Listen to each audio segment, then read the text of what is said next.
Hello friends, welcome back to my YouTube channel educational classes. तो आज हम करने वाले हैं डिकम्पोजिशन रिएक्शन।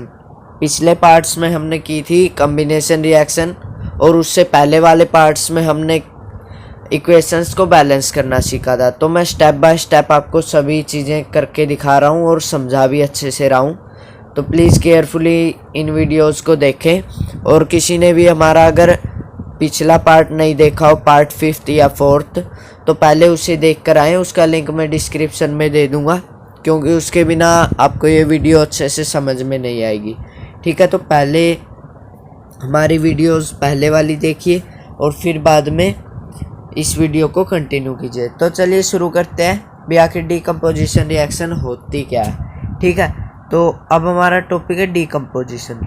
डिकम्पोजिशन रिएक्शन मतलब, अब देखो हम एक एक्टिविटी से समझेंगे भी आखिर डिकम्पोजिशन रिएक्शन होती क्या है। ठीक है, तो एक्टिविटी 1.5 हमारी, take about 2 gram ferrous sulphate crystals in dry boiling tube.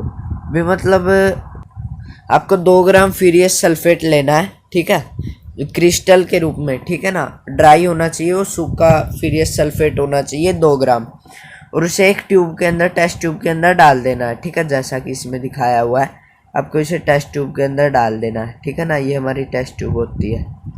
ठीक है, तो आपको इसके अंदर इसे डाल देना है। इसके अंदर डालने के बाद आपको क्या करना है, note the colour of furious sulphate crystals. भी मतलब जो हमारा क्रिस्टल्स है ना फ्यूरियस सल्फेट के, तो उसके कलर को अब हमें नोट करना है या ऑब्जर्व करना है या फिर देखना है। ठीक है, heat the boiling tube over the flame of burner spirit lamp in shown in figure 1.4। तो स्पिरिट लैम्प हमारा ये होता है, इसके ऊपर हमें टेस्ट ट्यूब को रखना है। ठीक है, इसके ऊपर हमें टेस्ट ट्यूब को रखना है, टेस्ट ट्यूब को, और फिर इसे बॉईल करना है या फिर हीट देनी है। ठीक है, इसको हीट देने के बाद हमें क्या ऑब्जर्व होगा। ठीक है, observe the colour of crystal after heating. जो हमारा क्रिस्टल्स थे फ्यूरियस सल्फेट के 2 ग्राम, अब हमें उसके कलर्स को ऑब्जर्व करना है कि भी आखिर क्या चेंज हुआ। Have you notice that the green colour of furious sulphate crystals has change. जो हमारा फ्यूरियस सल्फेट था उसके कलर में चेंज आ गया। ठीक है, अब चेंज कैसे आया देखिए। You can also smell the characteristics of order of burning sulphur. भी मतलब जो आपने सल्फर लिया था आप उसकी महक को भी सूंघ सकते हैं। अब देखिए उसमें चेंज क्या आया, हमारी ये रिएक्शन दे रखी है 2FeSO4। ठीक है, आयरन के 2 एटम और SO4 जो हमारा सल्फेट है उसके 4 एटम। सॉलिड स्टेट में है, देखिए हमने 2 ग्राम सॉलिड स्टेट में लिया था, ऊपर ड्राई होना चाहिए था, हमने पढ़ा था। उसके अंदर से हीट पास कराई गई। ठीक है, देखिए यहाँ पर इसके अंदर से हीट पास कराई गई है। देखिए यहाँ पर हीट पास करवाई, बर्नर के द्वारा हीट पास करवाने के बाद हमारे पास क्या है, furious oxide Fe2O3। Furious oxide का फॉर्मूला क्या होता है, Fe2O3। ठीक है, Fe2O3 इम्पोर्टेंट है, ये भी नोट कर लीजिए। तो हमारे पास ये आया, और SO2 हमारा सल्फर भी अलग हो गया, और SO3 ये सल्फर के 2 एटम और सल्फर के 3 एटम तो हमारे अलग अलग हो गए। ठीक है, सल्फेट के 2 एटम और जो हमारा सल्फेट नेक्स्ट है वो 3 एटम। भी यहाँ पर तो देखिए 4 एटम थे और यहाँ पर 2 और 3 हो गए। ठीक है ना, तो यहाँ पर 3 एटम अलग गैस के रूप में निकले, 2 एटम अलग गैस के रूप में निकले। ठीक है, तो ये रिएक्शन बहुत इंपॉर्टेंट है, इसे ध्यान से कीजिएगा। चलिए अब आगे चलते हैं। In this reaction, you can observe that a single reactant break down into give simpler product। अब आपने इस रिएक्शन के अंदर देखा होगा जो हमारा सिंगल रिएक्टेंट है ना, देखिए ये एक सिंगल रिएक्टेंट है 2FeSO4। ठीक है, और इसने क्या किया इसने सिंपलर प्रोडक्ट बनाया। सिंपलर यानी जो 2 से अधिक टुकड़ों में टूट गया है। ठीक है, तो इसने क्या क्या बनाया, Fe2O3 बनाया इसने। ठीक है, सॉलिड स्टेट में, प्लस में SO2 सल्फेट के 2 एटम, प्लस में SO3 सल्फेट के 3 एटम। देखिए अब इसने कितनी रिएक्शंस बनाई है। अब देखिए एक रिएक्टेंट ने मिलकर रिएक्शन होने के बाद दो प्रोडक्ट्स में ये टूट गया, तो इसी को हम डिकम्पोजिशन रिएक्शन कहेंगे। भी कोई एक रिएक्टेंट किसी भी माध्यम से, चाहे वो हीट का हो या फिर केमिकली रूप से, ठीक है ना, उसके रिएक्शन करवाने के बाद एक रिएक्टेंट टूटकर ब्रेक डाउन होकर कोई भी दो प्रोडक्ट को बनाए या दो से अधिक प्रोडक्ट को बनाए, वो हमारी डिकम्पोजिशन रिएक्शन होती है। ठीक है, क्लियर है यहाँ तक सभी को? चलिए अब आगे चलते हैं। This is a decomposition reaction. जैसा मैंने आपको बताया यही डिकम्पोजिशन रिएक्शन है। Furious sulphate is crystal FeSO4 7H2O। अब देखिए जो हमारा फ्यूरियस सल्फेट के क्रिस्टल थे वो ब्रेक डाउन हो गए FeSO4 और H2O के देखो 7 एटम निकले हैं। ठीक है, 7 हाइड्रोजन एटम, 7 वाटर, मतलब H2O वाटर होता है, तो वाटर का लॉस हो गया, वाटर तो ख़त्म हो गया हीट के कारण, और जो हीट के कारण जो उसका कलर था वो चेंज हो गया। ठीक है, और हमारे पास क्या बच गया? फ्यूरियस ऑक्साइड बच गया, Fe2O3 फ्यूरियस ऑक्साइड होता है, तो ये बच गया। और सल्फर डाइऑक्साइड निकला हमारे पास। ठीक है ना, सल्फर डाइऑक्साइड SO2 और SO3 सल्फर ट्राइऑक्साइड निकला। और फ्यूरियस ऑक्साइड तो हमारे पास सॉलिड स्टेट में था, और SO2 और SO3 जो हमारे पास सल्फर डाइऑक्साइड और ट्राइऑक्साइड था वो गैस स्टेट में निकल गया। क्लियर है यहाँ तक? भी इसने अब बताया कि क्या क्या रिएक्शन हुई और क्या क्या ऑब्जर्वेशन आई। अब decomposition reaction of calcium carbonate to calcium oxide and carbon dioxide on heating and important decomposition reaction is used to various industries। अब देखिए हमने पहले क्विक लाइम की रिएक्शन पढ़ी थी, अगर किसी को याद हो तो हमने पिछले पार्ट में कम्बिनेशन रिएक्शंस के अंदर बॉक्सेस के अंदर एक रिएक्शन थी क्विक लाइम की, तो हमने वो पढ़ी थी। उसका फॉर्मूला क्या था? Calcium carbonate CaCO3। ठीक है, और क्विक लाइम बनाया था उसने CaO कैल्शियम ऑक्साइड। ठीक है ना, कैल्शियम कार्बोनेट ऑक्साइड। तो उसने आगे जाकर उसके साथ रिएक्ट किया था, हमारे जो कैल्शियम कार्बोनेट था ऑक्सीजन के साथ उसने रिएक्ट किया था, सभी को पता ही है। ठीक है, तो अब देखेंगे कि उसमें आखिर ऐसी क्या ऑब्जर्वेशन आई और वो इतनी इम्पोर्टेंट क्यों है। ठीक है, चलिए देखते हैं। देखिए अब यहाँ पर इसने रिएक्शन करवा दी। और हाँ, एक इम्पोर्टेंट चीज़ और, ये इंडस्ट्रीज में बहुत बार यूज़ किया जाता है। ठीक है, इंडस्ट्रीज में यूज़ किया जाता है हीट को डिकम्पोज करने के लिए या फिर किसी भी रिएक्टेंट को प्रोडक्ट में कन्वर्ट करने के लिए, ताकि डिकम्पोज हो जाए उसका। Calcium oxide is called lime और क्विक लाइम। जो हमारा कैल्शियम ऑक्साइड है उसे हम लाइम भी कह देते हैं और क्विक लाइम भी कह देते हैं। इसके बहुत से यूज़ हैं।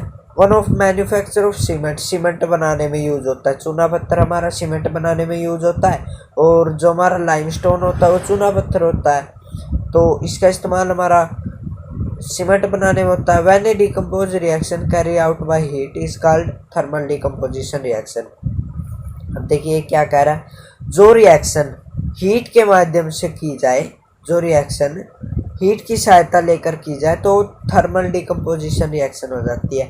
भी रिएक्शंस कोई भी डिकम्पोज करना है, हमें कोई भी केमिकल डिकम्पोज करना है और उसे हीट की सहायता से किया जाए तो हमारी वो थर्मल डिकम्पोजिशन रिएक्शन हो जाती है। ये हमारा इस चीज़ का एग्जांपल है, फ्यूरियस सल्फेट वाली जो रिएक्शन थी हमारी, इस चीज़ का एग्जांपल है। अब आता है हमारा लेड नाइट्रेट का फॉर्मूला, बहुत इंपॉर्टेंट है, बंदा MCQs में भी पूछता है। ज़्यादातर HPSC बोर्ड में ऐसे क्वेश्चंस पूछे जाते हैं। ठीक है, HPSC बोर्ड्स में इसे 1 मार्क्स में पूछ लेता है। आपको MCQs में लिख के दे देगा कि what is the formula of lead nitrate, तो आपको ऑप्शन देगा ये भी दे सकता है और इसको मिक्स भी दे सकता है। ठीक है, और ये भी दे सकता है। ठीक है, तो आपने इनमें से एक चुनना होता है। तो लेड नाइट्रेट का फॉर्मूला ये है, इसकी रिएक्शन ये है, रिएक्शन भी पूछ लेता है कई बार। ठीक है ना, तो कंफ्यूज मत हो जाना, बहुत ही आसान है, याद करने की ज़रूरत है।